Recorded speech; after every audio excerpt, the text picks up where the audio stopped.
I always start with a very religious background, that God, and forgive me for those pastors and priests if I say God was not stupid.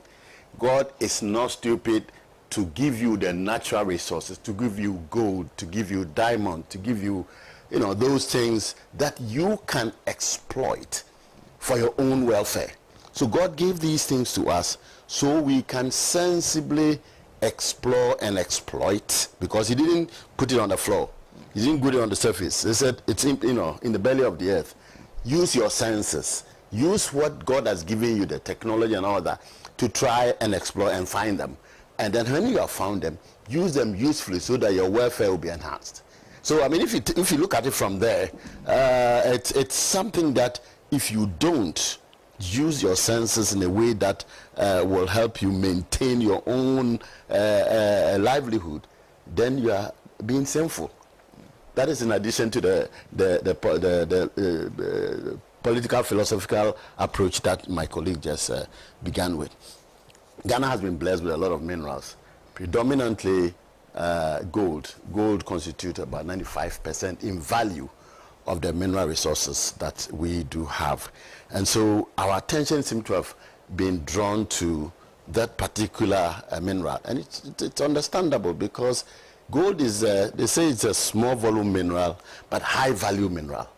When I have gold, if I have gold in my pocket now, you will know. If I have bauxite, you see it.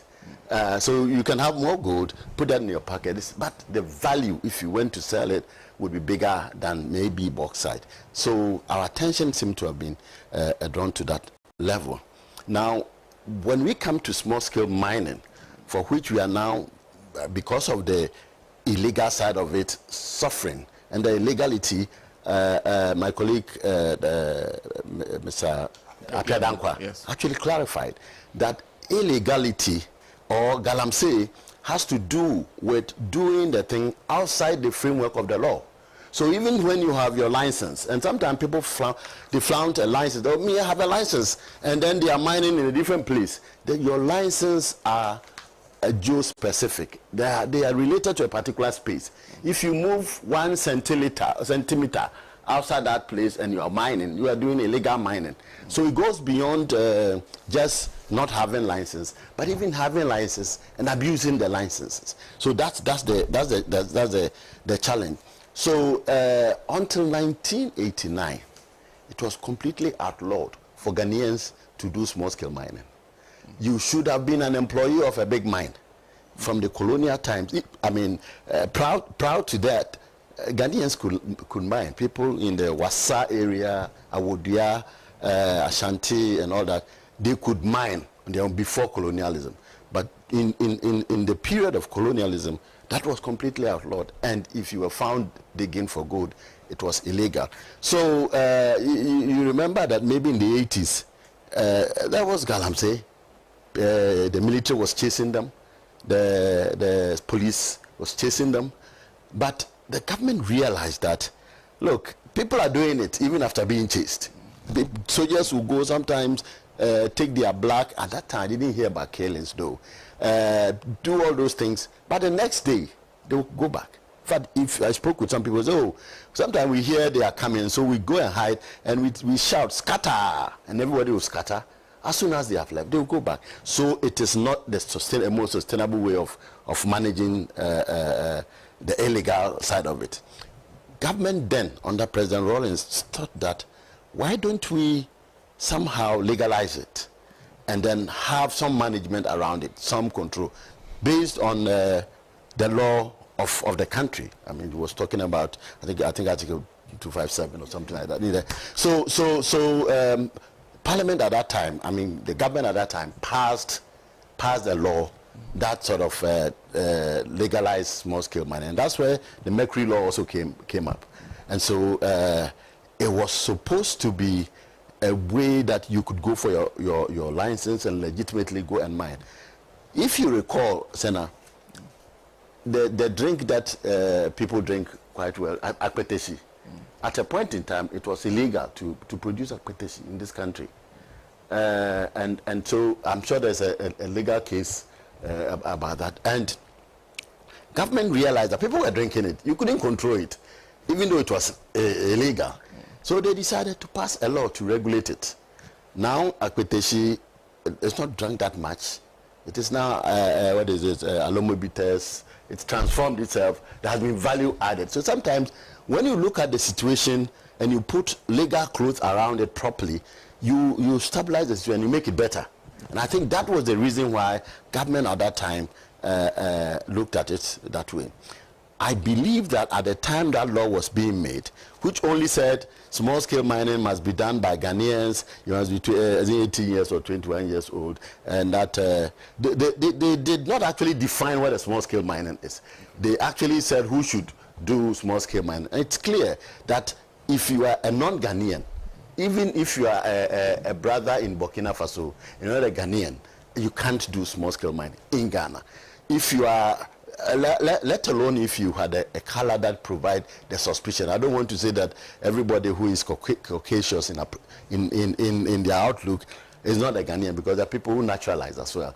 But if you see a Caucasian mining in group, you must be suspicious. You know, you must be suspicious. The law is also very clear that you cannot mine on water bodies. Water bodies. So if you saw anyone doing what people call tutu on the water body, and in fact 5 days ago I got some people to do a video for me, and there are people just turning the beds of rivers, you know, I think it was Prowse or one of the rivers, and just sanctioning the sand, you know, to produce gold. This is absolutely illegal. So as soon as you saw someone doing that on waters, you must say that the person is doing something illegal, because the law says, the regulations says you can't do mining. In fact, according to the Minerals Commission, the nearest anybody can mine closer to river body is 100 meters. 100 meters is like goalpost. You know, when you go to the playing field, the soccer field, one post to another post. So that's long enough. The Water Commission says 30 meters, and even that is long enough, let alone 100 meters. So if anyone is mining any distance less than 100 meters to a water body, it is completely an illegal activity. So these regulations and the laws are there. The challenge that we have had is not only implementation. Sometimes where illegality comes in, it moves away from regulation, implementation, monitoring, evaluation, to enforcement. It moves to enforcement because the person is now stealing, so the person must be arrested. I use this analogy often, the highways.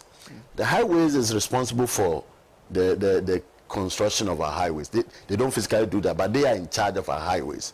But when the roads are done, they are like the excavators who work on the roads. They don't even have to be on the roads again.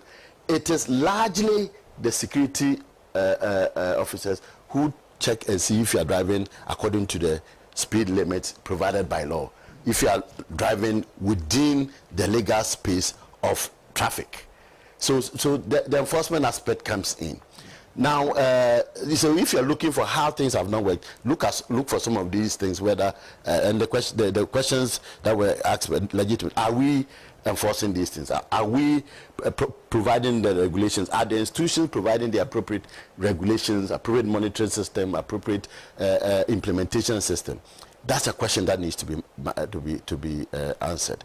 And I would want to say that when someone is on maybe I'll quickly go on to this thing that you mentioned about a video that is going around before I come to the position of the NDC government when they come to power.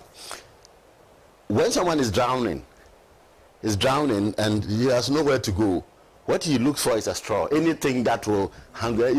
He sees even a piece of bread in the water, he will go and hold on to it and still drown. And so I find it so funny, so strange that someone visits a small-scale mining site, and I've asked people whether they've gone to a Galamsey site before. He visits there, he stands there, In fact, we went to two places, and then the person is the one who is escalating illegal mining. When the person went with his hands, bare hands, and his mouth, let's say, and so the whole national small-scale mining space turns illegal, and for which reason 5 constituencies were lost. What a shame.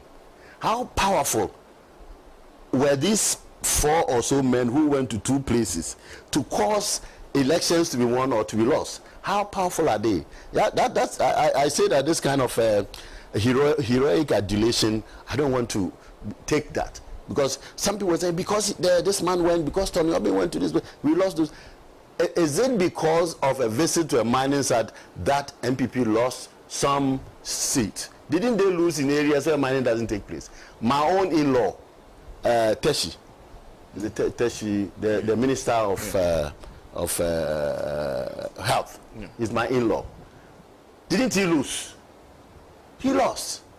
He lost. Is there any Galamsey in Teshi? No. There are many areas that you... So you lost the elections because of poor performance. And if you lost some seats in the mining areas, it is because of the impact of your activity, the impact of your inactivity, let me say, the impact of your failure to address the menacing challenge of illegal mining. Now, what is governance? When governance is a continuous affair. In 2013, President Mahama and his team actually saw that the issue of illegal mining was getting to a head. So he formed this interministerial task force, and he sent some military people to go. In fact, it was a joint military and police just to minimize the negative impact of these forces when they go to those places. In fact, his target largely was not on the Ghanaians, because President Mahama believes that those people who are actually seen on the field mining are employees. They are people who have been hired by big people who are living in Accra, Takoradi, and all that. So his target was to get them out anyway and educate them and possibly show them how to do it properly. His target was on the foreigners who were there. No wonder over 1,000 Chinese were arrested during the swoop, and some of them were actually repatriated. You know, at the time when the president sent the military there were some MPP MPs, and for want of, I mean, for fear of legal battles, I'm not going to mention names, but the MP was on radio saying what President Mahama was doing was state terrorism. State used the word state terrorism. That was then. At that time, they were in opposition. It was state terrorism. So for about 3 months or so, this exercise had to stop. The president said, look, let's look for another way of addressing this. He thought that using the brute force would not solve this problem in a sustainable manner. So he assembled some people to think, to research, and to understand the problems and propose some solutions. Some solutions were actually proposed, and the president was excited. There were some programs that had been started, and they were going to, in fact, launch. I remember we said, let's launch this thing in Kumasi so that we'll have a lot of people there. And then the election came. It was around 2016. Election came, and we went. The documents were left behind because, you know, I stayed there for a while before I left. So they were, when they started saying stop Galamsey, there was no policy, I can say, on authority. They had proposed a nice term, MMIP, multilateral mining improvement, something. Then I asked, so what is that multilateral? Oh, Tony, you are going to have to populate that. And I'm saying this because there are some people, whoever, you guys have to. I said, but they were handing over notes there, so you can say, yes, find a way of populating that. So we started working on that before, you know, we all had to leave. So you learn from what the previous government has done, see the challenges that came out of it, and improve. You don't go and say, who did the worst? Who, you know, they raised to the bottom. Who destroyed more? We have destroyed less, you destroyed. I mean, that was very unfortunate from somebody at that high level. So the government should have learned lessons from the task force, the activities of the task force, and the outcome. And they didn't do that. I was not the one, you were not the one who, wanting to come to power, said that I am not going to stop Galamsey.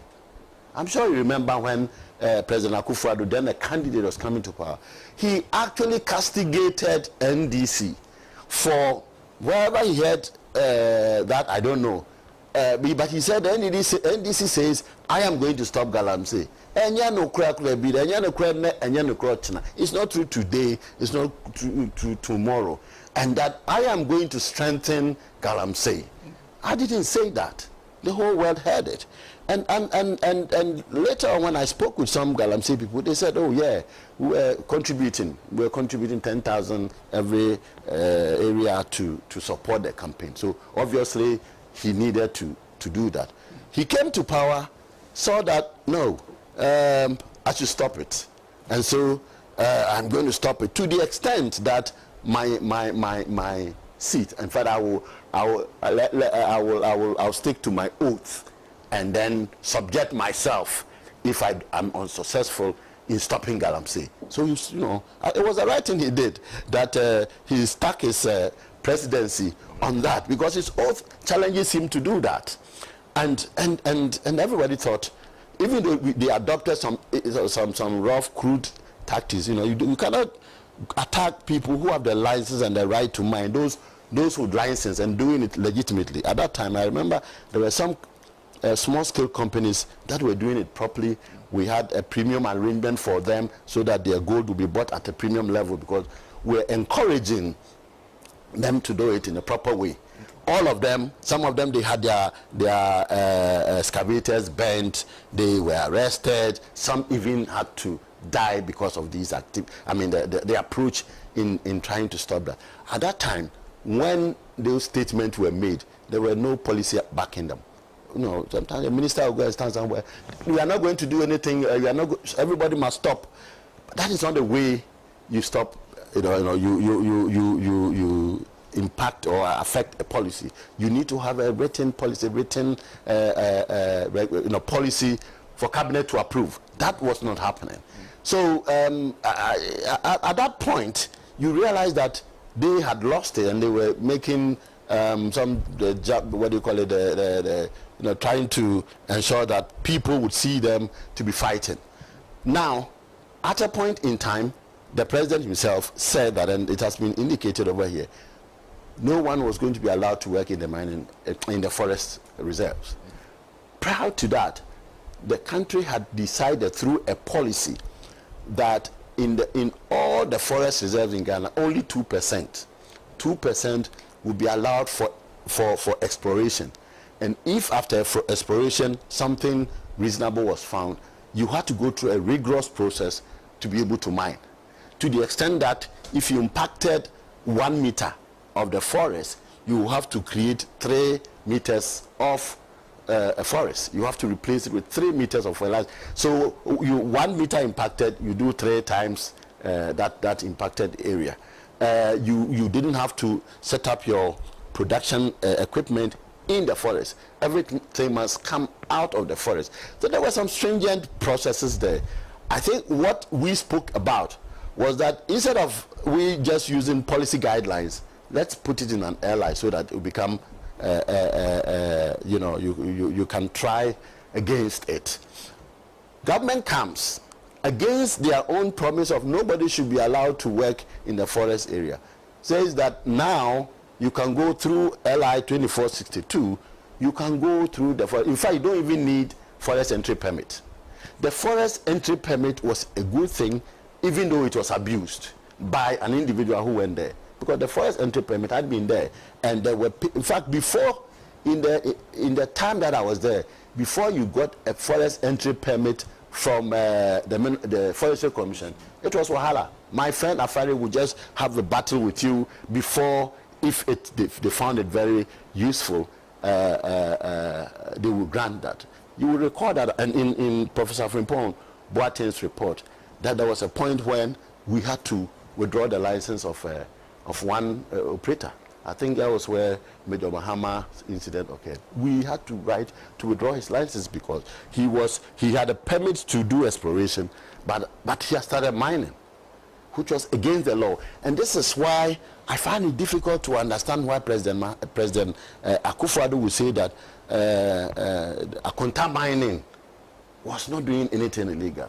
Akonta mining, the Minerals Commission and the ministry have just said he has the exploration license, but not the production license. He hasn't got the license to mine. Yet he was mining, but yes, he was not illegal. And this pronouncement would come from the highest man on the land. I find it quite ridiculous. I mean, so I think we lost the battle, and I have written, it's been published in some scientific magazines, that some of the challenges, in fact, most of the challenges come from political involvement in this Galamsey thing. And it's become very clear. It is this government, if you look at our history, I haven't heard any government that operated that has such a list of people mining, doing illegal activities from the same government. Some of them actively, not just mere political apparatchiks, not just mere party functionaries, but they are active government members, having these concessions and using them wrongly. I'm not saying as a Ghanaian, if you had concession, there was anything wrong, but if you had concession, you should use the law. You should operate within the laws. That's one of the reasons why I like President Mahama's position of, one, not going to allow his ministers to even acquire state properties, let alone allow them to do Galamsey. If you want to do small-scale mining as a minister or as an MC, go away, go and do it, and so that you'll be open to the law. But you cannot be part of his government and be doing those things. So it's a flip-floppy thing. One day you say this, and another day you say that. You have a party that comes out to say that the party needs money. So the excavators that we have taken, we should sell them, we should fly some of them, and then we ourselves must be involved in the mining activity ourselves. You have a party whose MC would go and say that, look, these days you need to have a Chinese group to come and work for you, that is the way you can work and make some money for yourself. So these things are the creation of government, lack of leadership, the absence of clear leadership in trying to fight a menace. The challenge is also of employment. People who do not, if I completed the nursing training school, and then it takes me 4 years before I get posted to a hospital. If I were a man with the muscle of mine, and I came from a place where, or even if I didn't come from that place, I could travel to a place where you can just go start digging and making money, I will go. So when you do a survey of people who are involved, there are quite a number of educated people, some with master's degree, some with all kinds of degrees, and they're there because they don't have the other option. They don't have those even who have gone to do professional things, like nursing, like teaching, they have to wait. And that wait period, what should they do? Their parents have supported them, and after 4 years, they should still be supported. So I think we need a comprehensive approach. And a comprehensive approach would require much less human intervention. And that's what President Mahama is proposing. That when he comes, he will recategorize mining.